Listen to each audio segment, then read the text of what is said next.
Si je vous parle de marketing émotionnel et que les émotions font vendre, bon, vous me croyez forcément. On va voir ça en détail. Bonjour, j'espère que vous allez bien. Alors, dans le monde du marketing et des techniques de vente, il existe un argument imparable et en fait, je trouve que les e-commerçants n'en jouent pas assez pour pousser à l'achat, ce sont les émotions. Quand je dis je trouve, c'est simplement que je trouve que les descriptions des fiches produits, etc., ne donnent pas forcément envie d'acheter tel ou tel produit, surtout quand on est sur des produits un peu rares. À ce sujet, j'ai fait une formation sur la façon de rédiger une fiche produit idéale qui convertit mieux. Vous trouverez tout ça dans la description et je parle justement des leviers psychologiques. On va beaucoup plus loin dans cette formation. Tout est en lien dans la description. J'ai également fait une petite vidéo totalement gratuite que je vous mets ici sur la fiche produit idéale. Alors, évidemment, il ne s'agit pas forcément de faire pleurer dans les chaumières ou que de faire que des trucs, on va dire, dépressifs pour que la personne sorte le chéquier. Non, si ça se savait, tout le monde le ferait. Mais en tout cas, on peut avoir des émotions lorsque on veut. En tout cas, alors on peut vouloir faire passer des émotions lorsqu'on veut vendre un produit, plus exactement. Donc, c'est ce qu'on appelle le marketing émotionnel. Alors, comment ça marche? Alors bon, le marketing émotionnel, c'est quelque chose qui date de super longtemps. Je crois que c'est dans les années 20, me semble-t-il. Le principe il est très simple, c'est de se baser sur la psychologie humaine. En général, l'être humain, il est capable de se concentrer sur une seule chose à la fois. Quand on dit, alors c'est le cerveau. En fait, le cerveau, il ne peut pas faire deux choses à la fois. Ceux qui disent le contraire, c'est faux. On a l'impression qu'il fait plusieurs choses à la fois, mais en fait, non, il switch tout le temps. Si vous êtes au téléphone, si vous êtes en train de conduire avec un téléphone, évidemment, c'est dangereux, il ne faut pas le faire. Vous pensez qu'en même temps que vous écrivez, vous êtes capable de regarder la route, mais non, pendant que vous écrivez, le cerveau, il écrit. Puis après, vous regardez. Le cerveau, il switch tout le temps. Il fait pas deux choses en même temps. C'est subtil, mais voilà. Donc, je reviens, je me recentre là-dessus. Donc, en fait, c'est que il va choisir l'être humain inconsciemment ce qui est le plus important pour lui au moment où il est sur votre site, celui qui a le plus d'impact, qui sera en fait l'élément déclencheur et l'élément déclencheur émotionnel. Pourquoi? Parce qu'en fait, ce qu'on aime, ça nous fait vibrer. Ce qui est marrant, c'est que par exemple, moi je vois les pubs de café, de marques de café. Moi j'adore les pubs de marques de café. Je bois pas de café. Sans déconner, je n'aime pas le café. Mais à chaque fois que je vois des pubs de café, j'ai envie d'acheter des paquets de café, j'ai envie d'acheter du café juste parce que la pub, elle me procure de l'émotion. C'est un truc de dingue.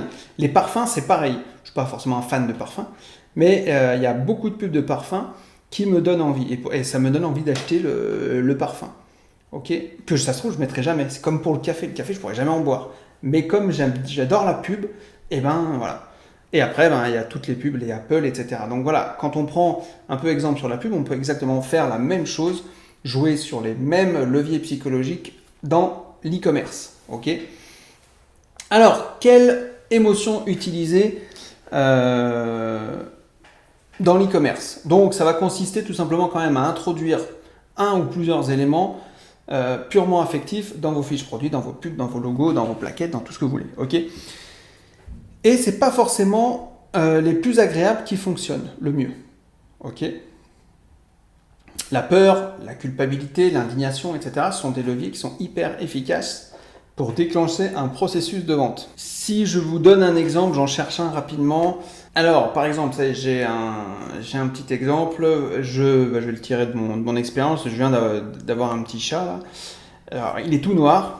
Et effectivement, quand il va dans le jardin et la nuit, il fait nuit, on essaie de le rentrer, on le voit pas forcément, par exemple. Donc, si on veut jouer sur la peur, si vous êtes un vendeur de colliers, par exemple pour chat, et que vous vendez des colliers fluorescents, d'accord, et ben vous pouvez jouer sur la peur en disant ah ben achetez ce colis.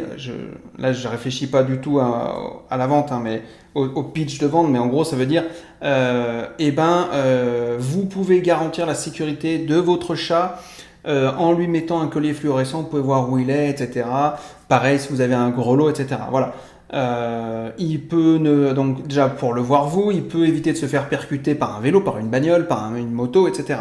Ok, donc voilà, là c'est quelque chose, on va jouer sur les peurs, etc. C'est pareil, si vous vendez du matériel de bricolage et que vous avez des gants de protection ou des casquettes de protection, ou enfin voilà, ce genre de choses pour éviter ça, ou des chaussures de protection, nanana, nanana, nanana.